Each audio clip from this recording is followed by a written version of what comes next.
जय श्री राम दोस्तों। आज मैं रुद्राक्ष पे वीडियो बनाने जा रहा हूँ जो कि मेरे महादेव से संबंधित है, इसलिए मेरा फेवरेट टॉपिक है।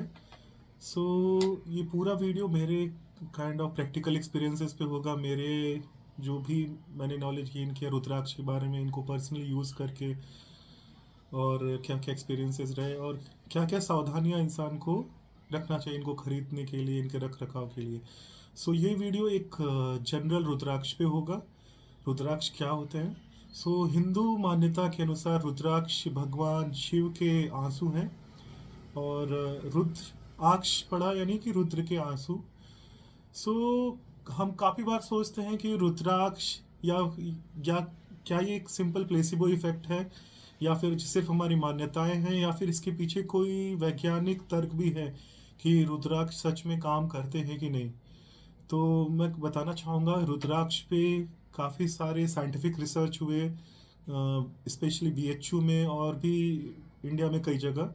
और पाया गया है कि रुद्राक्ष के अंदर कैपेसिटेटिव प्रॉपर्टी होती है, एक इलेक्ट्रॉनिक प्रॉपर्टी जो आपने कैपेसिटर के कौन से पढ़े होंगे। सो उस कैपेसिटेटिव प्रॉपर्टी के अकॉर्डिंग जब इसका कंट्रोल्ड एक्सपेरिमेंट किया गया बीएचयू में और अन्य लैबों में, तो पाया गया है कि ये बीपी कंट्रोल में काफ़ी मदद करता है और ये एक विशेष ऊर्जा को मेंटेन रखता है। सो एक ये इसके पीछे वैज्ञानिक तर्क भी है कि रुद्राक्ष को धारण करना चाहिए। अब हम बताएंगे कि रुद्राक्ष कितने प्रकार के होते हैं, कहाँ कहाँ पाए जाते हैं। तो रुद्राक्ष नेपाल में पाए जाते हैं, इंडोनेशिया में पाए जाते हैं, जावा जावा में पाए जाते हैं। लेकिन जो नेपाल के रुद्राक्ष होते हैं, जैसा कि मैं आपको दिखाना चाहूँगा, ये मेरे हाथ में है नेपाल के रुद्राक्ष। नेपाल के रुद्राक्ष के दाने काफ़ी बड़े होते हैं, जैसा कि आप देख सकते हैं मेरे हाथ में। जबकि जो जावा या इंडोनेशिया के होते हैं उनका साइज़ छोटा होता है। जैसे ये है, ये जावा इंडोनेशिया बीट, ये दो मुखी रुद्राक्ष हैं। और चूंकि नेपाल के रुद्राक्ष जो है काफ़ी उत्तम क्वालिटी के माने जाते हैं, क्योंकि वहाँ की जो एल्टीट्यूड है, वहाँ की जो टेम्परेचर है, और जहाँ पे ऊर्जा है पशुपतिनाथ मंदिर की, इसलिए नेपाल के रुद्राक्षों को विशेष दर्जा प्राप्त है। सो ऐसा नहीं है कि रुद्राक्ष कोई जैसे 14 मुखी या 15 मुखी कोई स्पेशल है या फिर बहुत ज़्यादा कुछ विशेष ऊर्जा रखता है इसलिए उसके प्राइस ज़्यादा है या कम है। अभी तो ये सब कुछ डिमांड एंड सप्लाई पे रहता है, क्योंकि 14 मुखी और या फिर 10 मुखी से ऊपर रुद्राक्ष कुछ लिमिटेड क्वांटिटी में पेड़ पे आते हैं हर साल, इसलिए डिमांड एंड सप्लाई के बेसिस पे उनका प्राइस निर्धारण होता है। सो शिव महापुराण के अकॉर्डिंग रुद्राक्ष 1 से 14 मुखी तक का वर्णन है, जबकि देवी भागवतम और अन्य कुछ पुराणों में 14 मुखी से ऊपर भी रुद्राक्षों का वर्णन है। जैसा कि हम जानते हैं, ज्योतिष में बहुत सारे एस्ट्रोलॉजर डिफरेंट डिफरेंट रत्न स्वभाव सुझाव देते हैं। जैसे कि अगर किसी का धनु लग्न है तो उसमें लग्नेश बृहस्पति है, तो उसके लिए वो लोग पुखराज प्रिस्क्राइब करेंगे। लेकिन सारे लग्न वाले या फिर सारे पोजीशन में अगर बृहस्पति नीच का या उच्च का या फिर अनुकूल नहीं है पर्टिकुलर लग्न के लिए, तो धारण नहीं कर सकते। लेकिन ये बाधाएं रुद्राक्ष के लिए नहीं है। कोई भी किसी भी लग्न का कोई भी व्यक्ति रुद्राक्ष को बिना किसी डर के धारण कर सकता है और उससे कोई हानि नहीं होगा, जबकि शिव का आशीर्वाद ही प्राप्त होगा। और ये बताना चाहूँगा कि जो हमारे पुराण हैं उसमें रुद्राक्षों को किसी ग्रह से एसोसिएट नहीं किया गया है। रुद्राक्षों को उनके देवता से किया गया है। जैसे एक मुखी रुद्राक्ष को शिव बोला गया है, साक्षात शिव बोला गया है, जबकि 2 मुखी रुद्राक्ष को अर्धनारीश्वर, ऐसे करते करते 14 या 21 मुखी तक। सो कहीं भी ये जिक्र नहीं किया गया है कि 2 मुखी रुद्राक्ष चंद्रमा के लिए है, 7 मुखी शनि के लिए है, 14 मुखी मंगल और शनि के लिए। ये बाद में जो आगे एस्ट्रोलॉजर हुए तो उनके अधिदेवता या देवता के बेसिस पे उनका कैटेगराइजेशन किया है। सो मैं ये बताना चाहूँगा कि जो नेपाली रुद्राक्ष है, अगर आप एक से चालू करता हूँ बेसिक क्विकली कि, तो एक चीज़ भूल जाइए कि नेपाली रुद्राक्ष एक मुखी होता नहीं है। अगर आपको कोई बेच रहा है तो यानी आपको वो ठग रहा है, एक मुखी रुद्राक्ष नेपाली में बिल्कुल नहीं होता और आप बिल्कुल ना खरीदें। जबकि जावा और इंडोनेशिया में एक मुखी बीड आते हैं और वो ठीक ठाक रेट में होता है। ऐसे भी नहीं होते कि 1 लाख या 2 लाख, या आपको मुझे लगता है जो 6-7 हज़ार या ऐसा कुछ रेट में मिल जाएगा आसानी से एक मुखी रुद्राक्ष। जबकि दो मुखी पे आने पे दो मुखी जो नेपाली है ये बहुत कॉस्टली होता है। क्योंकि इसलिए कि क्योंकि वो उसकी हर साल कुछ ही बीज आते हैं। तो ये आपको 10 हज़ार से लेके 10, 15, 20 ऐसे कुछ रेट जा सकते हैं नेपाली रुद्राक्ष के। और जबकि अगर आप इसका अल्टरनेट, चीप अल्टरनेट लेंगे जावा बीट या इंडोनेशिया बीट, तो आपको बहुत सस्ते मिल जाएंगे, भी 1000 रुपये में या कुछ है उससे कम में। और जब हम 3 मुखी से आते हैं, 3 मुखी से 7 मुखी तक, ये इसमें मोस्टली कोई भी डुप्लीकेट या नकली नॉर्मली नहीं होता और ये ऑथेंटिक ही होता है 3 से 7 मुखी तक में। और जबकि जब 7 से ऊपर हम बढ़ते हैं तो उनकी पैदावार कम होती जाती है। अब 8 मुखी से 14 मुखी तक ही में जितने फ्रॉड या चीज़ें होती हैं। तो जैसे कि मैं आपको दिखाना चाहूँगा कि जब मेरी शनि की महादशा चल रही थी तब मैंने ये 14 मुखी लिया था। ये जैसा कि आप देख पा रहे हो, ये नीचे है, सबसे नीचे वाला 14 मुखी लिया था। और उस मैंने जब ये लिया उसके बाद मैंने इसको दिल्ली लैब में, जैसे आप देख पा रहे हो, क्योंकि ये महंगे रुद्राक्ष हैं, इस पे हम किसी पे भरोसा नहीं कर सकते सेलर पे कि क्या कर सकते हैं या कुछ। तो मैंने आईजीएल दिल्ली में कराया था और इवन मैंने एक्सरे भी लिया था।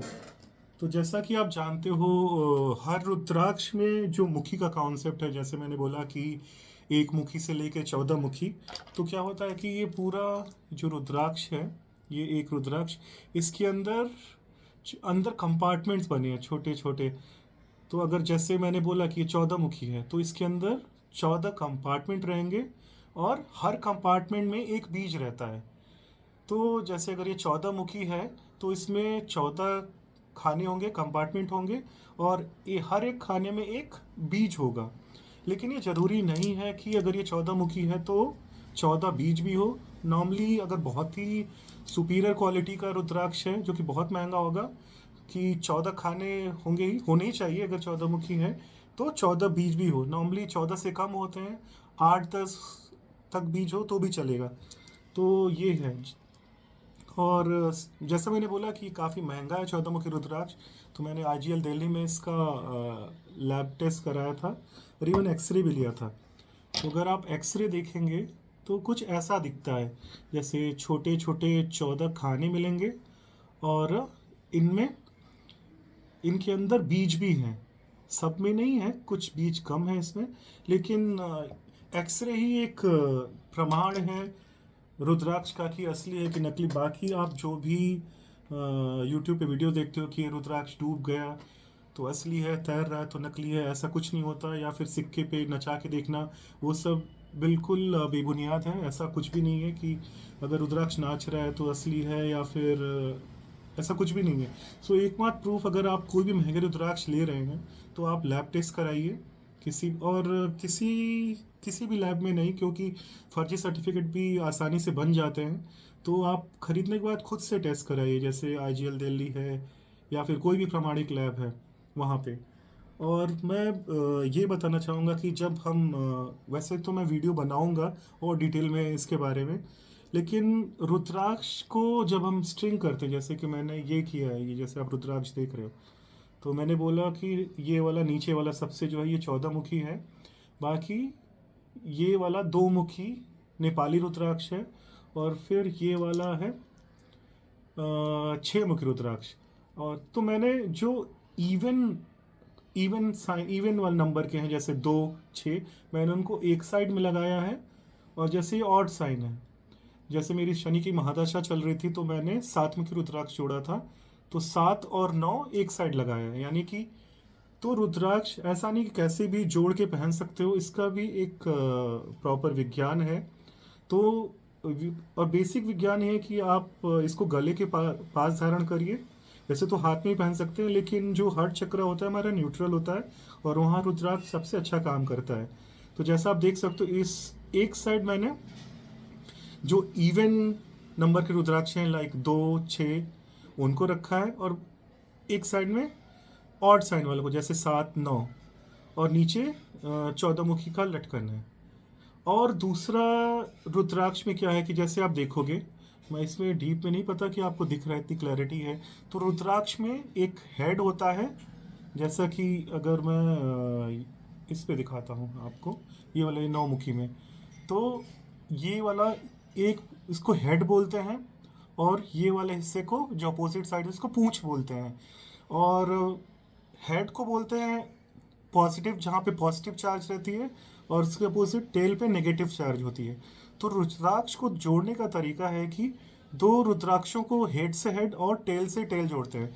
जैसा कि ये जो 9 मुखी इधर है, ये ऊपर ये ऊपर हेड है, और फिर यहाँ पे पूंछ है। तो फिर जो दूसरा रुद्राक्ष ये वाला है, इसका पूंछ इससे जुड़ा हुआ, यानी कि पूंछ से पूंछ जुड़ेगा, तो अब हेड यहाँ पे आया, इसका हेड यहाँ पे आया, तो इसको ऐसे अलाइन किया गया है कि हेड टू हेड और पूंछ से पूंछ जुड़े। सिमिलरली इधर भी हेड से हेड और पूंछ से पूंछ। सो ये कुछ छोटी छोटी हमें ध्यान रखने की ज़रूरत है जब हम कोई भी रुद्राक्ष धारण करें। और रुद्राक्ष कोई भी धारण कर सकता है आप, और ये मिथ निकालिए कि रुद्राक्ष कोई बहुत ही महंगी चीज़ है। 5 मुखी रुद्राक्ष इवन आपको 5 रुपये 10 रुपये पे भी ओरिजिनल आसानी से कहीं भी मिल जाएगा, 20 रुपये में। बहुत अच्छी क्वालिटी का है। बहुत, जब मैं अच्छी क्वालिटी बोलता हूँ, यानी कि जब उनका रुद्राक्ष का साइज बढ़ेगा तो उनका रेयरिटी बढ़ता है, इससे प्राइस बढ़ता है। सो आप चाहें तो 5 मुखी रुद्राक्ष से स्टार्ट करिए, और जब भी रुद्राक्ष धारण करिए उससे पहले उसको ओम नमः शिवाय मंत्र का जाप करिए, और किसी भी शिवालय में जाके शिव जी को पिंडी होते हैं उस पर टच करा के, और आप चाहें तो अभिषेक, छोटा सा अभिषेक भी कर सकते हैं पंचामृत से, और उसको धारण करें ओम नमः शिवाय जाप के बाद। और इवन हर मुखी का, हर जो मुखी के रुद्राक्ष होते हैं उनका अपना बीज मंत्र भी होता है, जो कि हम आगे वीडियो जब मैं बनाऊंगा एक एक स्पेसिफिक रुद्राक्ष पे, तो मैं उनके बीज मंत्र और एक्टिवेशन टेक्निक भी डालूंगा। सो ये था रुद्राक्ष के बारे में कुछ जानकारियाँ। और आप चाहें तो फ्रेश रुद्राक्ष जो कि पहना हुआ ना हो, अगर किसी को बीपी हो तो रात भर मे बी 5 से 6 दाने आप शुद्ध पानी में भिगो के रात में रख सकते हैं, और सुबह उसे उठ के खाली पेट पी सकते हैं। और उसके बाद थोड़ी देर आप लेटें, आराम करिए, या फिर मैट पे पैर रखिए, जिससे कि आपकी एनर्जी ज़मीन में ना कंडक्ट हो। और ये काफ़ी इफेक्टिव पाया गया बीपी के पेशेंट में। और ये था जनरिक। मैं बाकी डिफरेंट रुद्राक्ष के बेनिफिट्स पे आगे भी वीडियो बनाऊंगा। जैसे कि अगर किसी को मानसिक परेशानी है, चंद्रमा बहुत बुरी तरीके से पीड़ित है, तो उस केस में इस टाइप के 2 मुखी रुद्राक्ष, जैसे मैंने बताया, जैसे ये 2 मुखी रुद्राक्ष यानी कि इवन है तो राइट हैंड में पहनते हैं, ऐसा कोई पहन सकता है। और रुद्राक्ष स्पेशली साइकोलॉजिकल प्रॉब्लम्स या मेंटल प्रॉब्लम्स को ठीक करने के लिए काफ़ी इफ़ेक्टिव हैं, क्योंकि इनके देवता ही शिव हैं, जो कि चंद्रमा को धारण करते हैं, तो वैसे दोषों में बहुत हेल्प करता है। इवन मैंने भी एक्सपीरियंस किया, जब मेरी शनि की महादशा चल रही थी, तो मैंने 14 मुखी रुद्राक्ष धारण किया, क्योंकि मेरा मंगल भी अस्त है, और शनि मेरा द्वादश भाव में है, पीड़ित है। तो और मुझे काफ़ी लाभ हुआ, मतलब पहनने के बाद। तो मेरा पर्सनल एक्सपीरियंस है। और आपको कुछ रुद्राक्ष से संबंधित जानकारी चाहिए होगा तो आप कमेंट करिए। और कुछ काफ़ी जेन्युइन बुक्स भी हैं, अगर आप डिटेल में पढ़ना चाहो तो। मैंने जैसे power of Rudraksha bye Kamal Narayan Sita ji मैंने पढ़ा है। उन्होंने काफ़ी डिटेल में उस पे जानकारी दी है रुद्राक्ष के बारे में, कैसे, जैसे जो मैंने चीज़ें आपको बताई, मुख से मुख जोड़ना, कैसे इनको ऑर्गेनाइज करना, ये भी एक विज्ञान है। So thank you. जय श्री राम।